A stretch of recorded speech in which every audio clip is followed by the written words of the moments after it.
श्री वशिष्ठ जी कहते हैं, हे राघव, तुम्हारा मन उत्तम गुणों से परिपूर्ण है।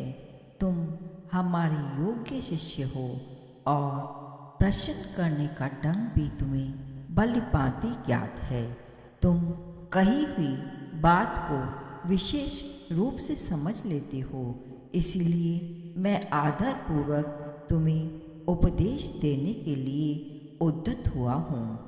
अब तुम अपनी बुद्धि को, जो रजोगुण और तमोगुण से रहित और शुद्ध सत्व गुण का अनुसरण करने वाली है, आत्मा में स्थापित करके ज्ञानोपदेश श्रवण करने के लिए तैयार हो जाओ। प्रश्नकर्ता में जितने गुण होने चाहिए वे सभी गुण तुम में वर्तमान हैं, और जैसे समुद्र में रत्न आदि संपत्तियां भरी रहती है, उसी तरह वक्ता के सभी गुण मुझ में विद्यमान हैं। हे वत्स, जैसे चंद्रमा को किरणों के संपर्क से चंद्रकांत मणि में आर्द्रता आ जाती है, उसी तरह तुम भी ज्ञान के संसर्ग से उत्पन्न हुए वैराग्य को प्राप्त हुए हो। तुम तो सर्वथा शुद्ध हो। तुम्हारा बाल्यावस्था से ही शुद्ध, विस्तृत तथा अविच्छिन्न सद्गुणों के साथ संबंध चला आ रहा है। ठीक उसी तरह जैसे कमल का अपने विस्तार से निर्मल एवं दीर्घ वस्तुओं से लगाव रहता है, इसीलिए तुम्हें इस कथा को सुनने के योग्य अधिकारी हो। अब मैं इस मोक्ष कथा का वर्णन करूँगा, तुम सावधान होकर इसे सुनो। यह कथा उस परम पद से संबंध रखने वाली है जिसका साक्षात्कार हो जाने पर जितने लौकिक कार्य तथा जितनी लौकिक दृष्टियां हैं वे सब के सब पूर्णतया शांत हो जाती हैं। हे श्री राम, संसार रूपी विष के आवेश से उत्पन्न हुई विषूचिका बड़ी दुस्सह होती है। विष निवारक गारुड़ मंत्र से ही इसका समूल नाश होता है। जीव और ब्रह्म का एकात्म बोध ही गारुड़ मंत्र है। वही परमार्थ ज्ञान का भी मूल मंत्र है। सत्पुरुषों के साथ शास्त्रानुशीलन करने से निस्संदेह ही उस योग की प्राप्ति होती है।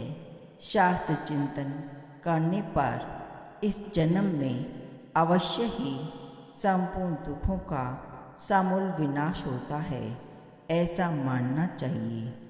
इसलिए उन विवेकशील मनुष्यों को अवहेलना की दृष्टि से नहीं देखना चाहिए।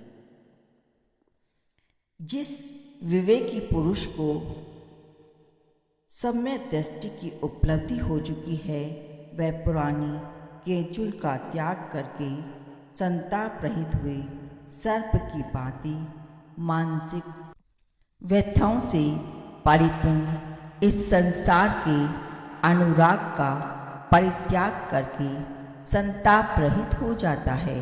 उसका अंतःकरण शीतल हो जाता है।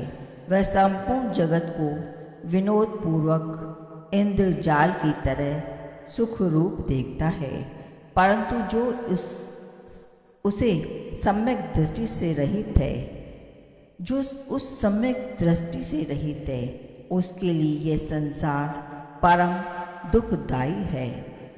यह संसार अनुराग बड़ा ही कष्टदायक है।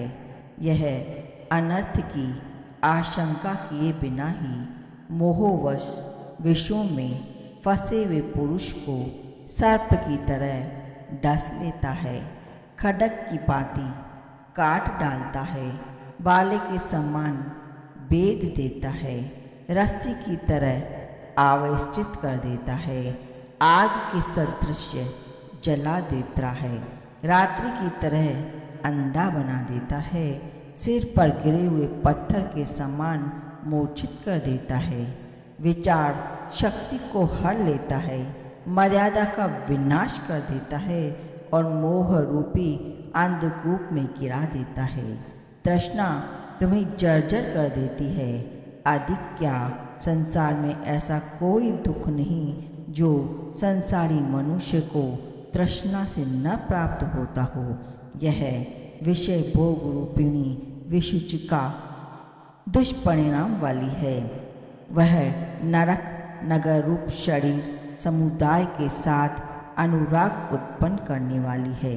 यदि इसकी चिकित्सा न की जाए तो यह अवश्य ही उन हजारों नारकीय दुर्गतियों की प्राप्ति कराती है, जहाँ नरकों में पाषाण भक्षण, खड्ग द्वारा अंगों का छेदन, पर्वत शिखर से निपातन, पत्थर द्वारा उत्पीड़न और अग्निदाह को हिमाभिषेक की भांति अंगों के कुतरने को चंदन के लेप की तरह 80 पत्र वाले वृक्षों के वन में दौड़ने, कीड़ों के द्वारा शरीर में छिद्र किए जाने और लोहे की गर्म जंजीरों द्वारा देह की लपेटने को शरीर संस्कार के समान युद्ध में काम आने वाली अग्नि बुझे बाणों की धारावाहिक वृष्टि को ग्रीष्म ऋतु में विनोद के लिए किए गए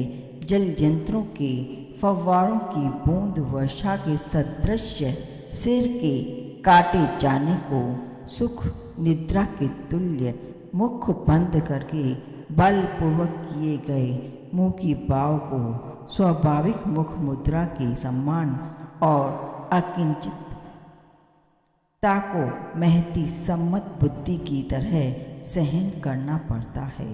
हे राघव, इस प्रकार सहस्त्रों कष्टप्रद चेष्टाओं से परिपूर्ण इस दारुण संसार चक्र में उपर्युक्त उपदेश की अवहेलना नहीं करनी चाहिए, बल्कि ऐसा विचार और निश्चय अवश्य करना चाहिए कि शास्त्र अनुशीलन से निश्चय ही कल्याण होता है। सत्पुरुषों के साथ शास्त्र चिंतन करने से जिसका देहाभिमान नष्ट हो गया है, उसे तत्व का ज्ञान हो जाने से सर्वव्यापक आत्मा का स्वरूप विदित हो जाता है। वह शुद्ध बुद्धि द्वारा पर ब्रह्म का साक्षात्कार कर लेता है और अज्ञान रूपी घने बादल के विलीन हो जाने पर उसके मोह का विनाश हो जाता है। फिर तो उसके लिए यह जगत में विचरण करना रमणीय हो जाता है।